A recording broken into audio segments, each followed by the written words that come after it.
Tuhan, aku minta duit buat benerin genteng bocor. Jujur, film ini telah membuat Mimin mengeluarkan air mata setidaknya 3 kali, bos. Benar-benar film yang sedih dan perjuangan penuh makna seorang bocah kecil yang impiannya pengen punya duit sampai meminta kepada Tuhan di setiap doanya. Karena usaha dan doanya dipanjatkan dengan kusuk hingga akhirnya impian bocah ini tercapai, yaitu hanya ingin menambal atap rumahnya yang bocor dan membelikan nasi padang kepada neneknya.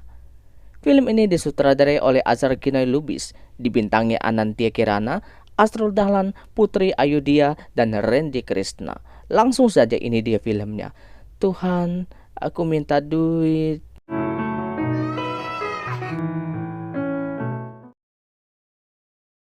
Di awal film terlihat seorang pujak kecil yang bernama Adi sedang menyemir sepatu bersama kedua temannya di sebuah masjid. Tiba-tiba datanglah seorang bocah cewek yang juga ingin nyemir sepatu di situ. Sontak membuat ketiganya marah dan memperingati bocah cewek itu agar tidak menyemir di wilayah mereka. Karena orang-orang biasanya akan menyemir sepatu mereka kepada cewek yang tentu saja akan membuat orderan mereka tersaingi. Cewek nggak boleh nyuri sepatu di sini. Udah, pergi lu sana. Lu akan lebih banyak dari gue. Sorenya, ketika pulang, Adi membelikan nasi goreng buat neneknya dari hasil nyemir sepatu seharian. Adi diasuh oleh neneknya karena kedua orang tuanya telah meninggal. Ketika hujan, genteng kontrakannya Adi bocor, tapi dia tidak punya duit untuk memperbaikinya. Adi menceritakan kepada neneknya bahwa ada bocah cewek yang diusir oleh temannya karena memasuki wilayah mereka untuk menyemir. Mendengar itu, lantas membuat neneknya menyarankan agar Adi mencari pekerjaan baru lagi saja, karena ternyata Adi adalah seorang bocah cewek yang bernama Maya yang menyamar jadi laki-laki. Ketika maghriban, Adi berdoa meminta duit kepada Tuhan untuk memperbaiki genteng kontrakannya yang bocor. Dan tiba-tiba mati lampu dikarenakan token listriknya dah habis. Mati semua nih, Mbak. Duit Maya kurang lagi, Mbak. Keesokan harinya Adi berangkat menyemir lagi. Di tengah jalan, Adi melihat anak-anak sekolah dan membayangkan sebagai anak orang kaya yang atap gentengnya tidak bocor kalau hujan, listrik tidak padam karena kehabisan token. Adi bertanya kepada neneknya bagaimana caranya bisa mendapatkan duit banyak. Neneknya menyuruh agar meminta sama Tuhan. Sejak saat itu, Adi selalu meminta duit sama Tuhan di setiap doanya. Dan di sela-sela Adi menyemir sepatu di masjid, dia mendengar ceramah bahwa doa harus kusuk, harus ikhlas, dan jangan yang muluk-muluk. Sepulangnya dari situ, Adi kemudian berdoa lagi kepada Tuhan untuk minta duit untuk betulin atap gentengnya yang bocor dan membelikan nasi padang buat neneknya. Benar-benar terharu Mimin mendengar doa Adi ini. Tuhan, minta duit. Karena berdoa semalaman kepada Tuhan untuk meminta duit, besoknya Adi bertanya kepada temannya kenapa Tuhan masih belum kasih dia duit. Tapi dia malah diketawain temannya. Gue berdoa sama Tuhan buat dikasih. Kasihan belum dikasih duit. Kemudian Adi pergi meninggalkan mereka untuk pergi sholat. Tapi temannya heran kenapa Adi tidak sholat di tempat biasanya dia menyemir sepatu.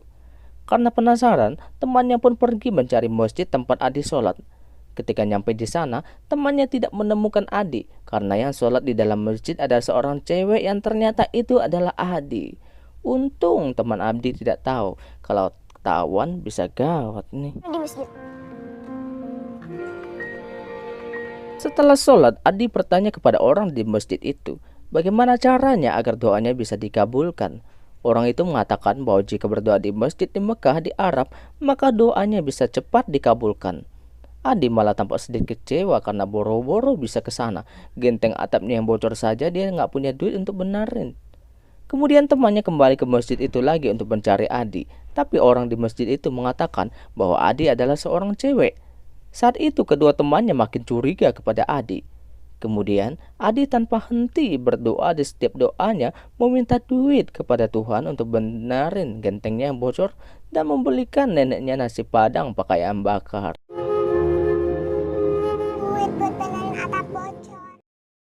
Setelah habis sholat dan keluar dari masjid, kedua temannya kaget melihat di atas Adi terdapat mukena dan temannya bertanya kepada Adi kenapa sholat di tempat cewek. Tapi Adi mengatakan bahwa itu mukena neneknya dan dia baru pertama kali sholat di situ, jadi tidak tahu itu tempatnya cewek. Untung saja ya. Tapi itu membuat temannya semakin curiga. Satu kesempatan, Adi menyemir sepatu seorang pria yang sholat di masjid dan bertanya kepadanya apa dia berdoa minta duit sama Tuhan.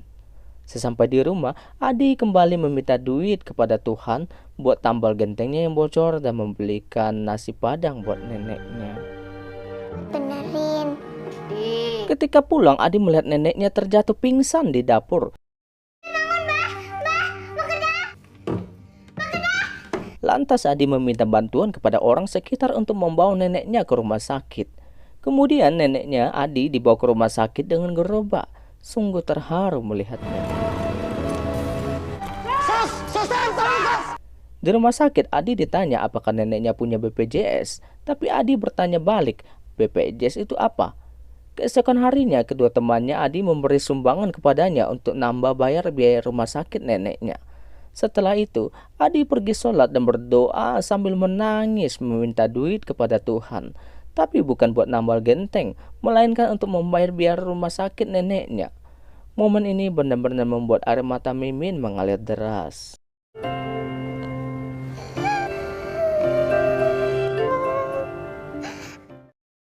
Tapi nasib memang nasib. Adi malah ketahuan oleh kedua temannya bahwa dia adalah seorang cewek.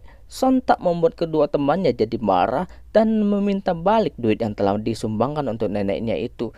Dan meminta agar Adi jangan menyibir di wilayah mereka lagi. Setelah itu, Adi menangis terseduh-seduh sendirian tidak tahu harus bagaimana lagi. Karena tidak bisa menyemir di masjid itu lagi. Balikin duit gue yang tadi gue kasih. Setelah itu, tak disangka Adi menemukan sebuah tas yang berisi uang banyak dan membuat dia senang sekali. Tapi itu hanyalah mimpi. Cuma mimpi. Tiba-tiba terdengar suara sirine polisi yang mengejar seorang perampok yang lari di sekitaran kontrakan Adi. Besoknya, Adi mau tidak mau harus pergi menyemir di tempat lain untuk mencari biaya rumah sakit neneknya. Adi lantas duduk di bawah pohon besar dan berdoa lagi kepada Tuhan untuk meminta duit. Ketika ingin pergi dari situ, Adi terpeleset dan jatuh oleh sesuatu. Dan dia pun menarik benda itu yang ternyata adalah sebuah tas yang terkubur dan di dalamnya terdapat banyak sekali duit. Tapi Adi masih mengira itu hanyalah mimpi. Kemudian Adi membawa pulang tas itu ke kontrakannya. Kebanyakan nih Tuhan. Adi lantas berkata kalau duit itu kebanyakan dan tidak tahu cara balikinnya kepada Tuhan. Besoknya, Adi membawa neneknya keluar dari rumah sakit. Tapi neneknya tidak tahu kalau semua biaya rumah sakit telah dibayar oleh Adi. Kemudian neneknya bertanya Adi mendapatkan duit itu dari mana. Adi kemudian berkata duit itu dari Tuhan. Tetangga Adi juga bingung dia dapat duit dari mana. Tapi Adi tetap bilang dapat duit dari Tuhan. Scene pun berganti, tiba-tiba terlihat seorang laki-laki yang mendatangi sebuah pohon dan menggali di situ. Kemudian kesal karena tidak menemukan tasnya yang merupakan hasil rampokannya itu. Ada yang ngambil. Lantas laki-laki itu duduk di sebuah warung dan bertanya apakah di kampung itu belakangan ada yang kaya mendadak. Tapi orang di warung itu mengatakan kalau di situ adalah kampung orang susah dan tidak ada orang kaya. Adi kemudian membelikan nasi padang ayam bakar buat neneknya dan membetuli kontrakannya yang bocor itu. Setelah itu, Adi juga diam-diam memberikan bantuan duit kepada tetangganya yang membutuhkan biaya melahirkan istrinya. Kemudian pria itu menceritakan kepada laki-laki perampok itu kalau Adi lah yang membantu biaya istrinya melahirkan. Laki-laki perampok itu kemudian curiga dari mana anak sekecil Adi bisa dapat duit sebanyak itu. Laki-laki perampok itu pun terus mengikuti Adi ketika dia membelikan TV baru dan menemukan tempat tinggalnya Adi. Di tengah malamnya, laki-laki perampok itu pun memasuki ke kontrakannya Adi dan mengancam Adi agar membalikan tasnya yang berisi duit itu. Tapi Adi berteriak dan membuat tetangganya datang dan membuat laki-laki perampok itu pun kabur. Kemudian laki-laki perampok itu melaporkan kepada polisi kalau Adi terlibat perampokan dan polisi pun datang dan menggerebek kontrakan Adi dan mendapati tas Adi berisi banyak duit hasil rampokan tersebut dan kemudian menahan Adi di kantor untuk meminta keterangan lebih lanjut. Maaf Bu, kami